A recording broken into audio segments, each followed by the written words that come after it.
The carnivore diet is becoming very popular and many people are considering giving carnivore a try. I thought I'd go over what the carnivore diet can do to your lab work, will do to your lab work, because some of the things it can do are quite surprising. Wait till I tell you what it'll do to your blood pH at the end of this video. I'm Dr. Ken Berry. I'm a family physician, and in my over 22 years of clinical experience, I have ordered and reviewed well over 100,000 lab panels. And so when I talk about lab results and what your diet can do to affect them, I kind of know what I'm talking about. So check this out. First of all, what is a carnivore diet? So a carnivore diet is a diet of animal product foods only.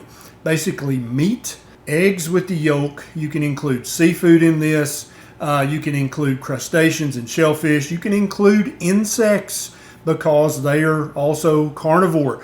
You don't want to bread any of these things. You want to eat them cooked only in animal fat, so you're not going to cook any of this stuff in vegetable seed oils. But all those things are fair game. If it runs, creeps, crawls, flies, jumps, or swims or slithers, you can eat it on a carnivore diet. Now let's talk about what the carnivore diet will do to your blood work. So we're going to go through kind of the basic panels that your doctor would order, and I'll tell you what effect the carnivore diet is going to have on each of those panels. So first up is the complete blood count. Now this is checks your white blood cells, your red blood cells, and your platelets. So many people suffer from anemia, either a microcytic anemia often caused by iron deficiency or a macrocytic anemia often caused by B12 deficiency or folate deficiency. A carnivore diet is rich in all three of those things. So what people often see is that their anemia, as gauged by the hematocrit and hemoglobin, improve dramatically after just a few months on a carnivore diet. Now, the way you're going to test this is get all these labs checked before you start carnivore. And then 3 months after you've been eating a strict carnivore diet, get these labs rechecked. And you'll see that these changes have happened to you, at least in some degree. Next up is the complete metabolic panel. Now, don't let your doctor order a basic metabolic panel. It doesn't check nearly as many things as a complete metabolic panel. The complete metabolic panel checks liver function, it checks kidney function, your electrolytes, and then also your blood sugar. And so on your CMP, you're going to notice, especially if you had fatty liver before, that your AST and your ALT, which are liver function measures, are going to start to return to normal. Now, they may not go back all the way to normal in 3 months, but they're going to move towards the normal direction. If you have chronic kidney disease and you already have an elevated creatinine level or a depressed eGFR, estimated glomerular filtration rate, you're going to notice that these get better. Yeah, your kidney function can actually improve on a carnivore diet. And then you're going to notice also that if your blood sugar's been high on previous complete metabolic panels, that your blood sugar has actually come down. Next is your urinalysis, or UA. This checks not just kidney function, but it can check also liver function and other things inside your body as well. One of the main things you'll notice is that your urine's going to be positive for ketones. Now, a lot of doctors still freak out if you have ketones in your urine because they were taught that's a sign of dehydration or infection or some kidney problem. Actually, having ketones in your urines means that you're in a state of ketosis in this respect. That's actually a very healthy, very good thing. Many PhDs and MDs are starting to consider being in ketosis our baseline physiological state. And so it's good that you have ketones in your urine. Carnivore diet is going to keep you in ketosis for the majority of each day, just like a ketogenic diet or a ketovore diet will. Next is the lipid panel. Now, the first two markers you really want to focus on. These probably won't be the markers that your doctor focuses on, but your triglycerides are going to come down if they're elevated on a carnivore diet. Your HDL cholesterol is going to increase if it was low to begin with. Many people have high triglycerides and low HDL cholesterol, and they don't know why.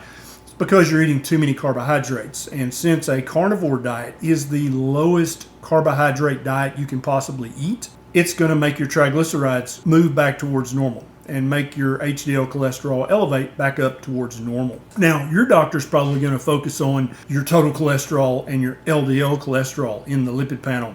About 1/3 of people, when they start a carnivore diet, their total cholesterol and LDL cholesterol will actually go down. About 1/3 of people, their total cholesterol and LDL cholesterol will stay about the same. And in about 1/3 of people, the total cholesterol and the LDL will elevate. And in about 1% of people, the total cholesterol and the LDL cholesterol will elevate a large amount and will make your doctor almost lose control of their bowels. You may be a lean mass hyperresponder in that case. I've got other videos on this channel that talk about cholesterol. If you are in the 1/3 of the population whose total cholesterol and LDL cholesterol go up, then watch my other videos about cholesterol and you'll kind of understand more about what's happening. The next is your hemoglobin A1c, which is a marker of how sticky, how gummed up your cells and tissues and organs are. You're going to notice that your hemoglobin A1c gets lower.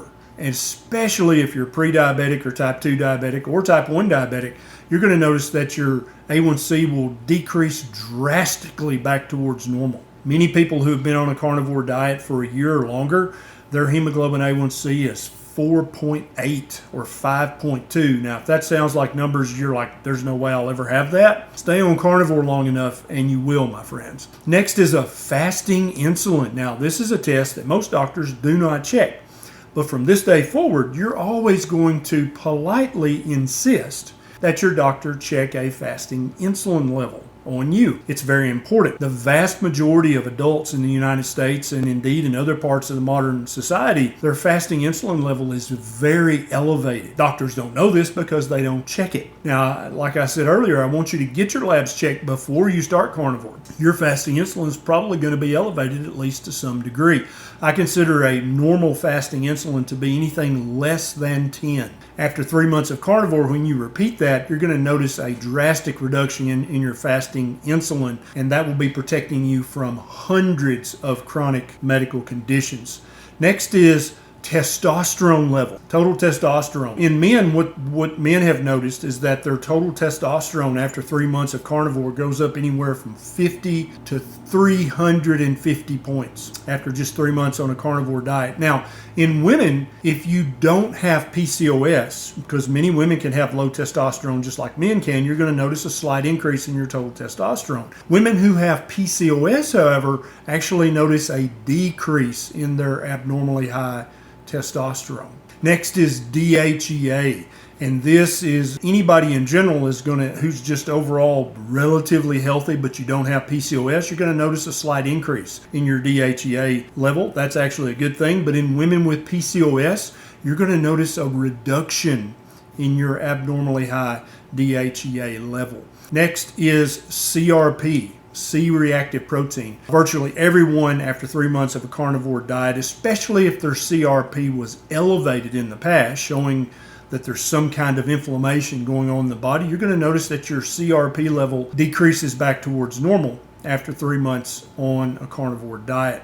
Next is the thyroid panel. You need to have your full thyroid panel checked, especially if you have thyroid problems. But what many people notice, especially people with hypothyroidism, they notice that their TSH tends to go down back towards normal, and their free T3 and free T4 tend to go up. In many cases, they're able to take less thyroid replacement medication than they did before they started the carnivore diet. People with Hashimoto's thyroiditis who have elevated TPO antibodies and TG antibodies notice almost without exception that their antibodies, the TPO antibody and the TG antibody, actually go back down closer to normal after 3 months on a carnivore diet. And then finally, your blood pH. You hear so often on the internet from this influencer or that one that eating meat makes you acidic, makes your body acidic, makes your blood acidic. After 3 months on a carnivore diet, you're going to notice that your arterial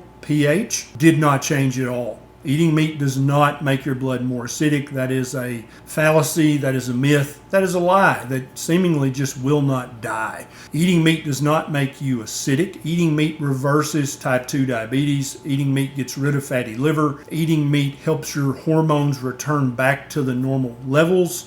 And it also gets rid of any prediabetes or metabolic syndrome that you might have. Hope this video helps. This is Dr. Barry. I'll see you next time.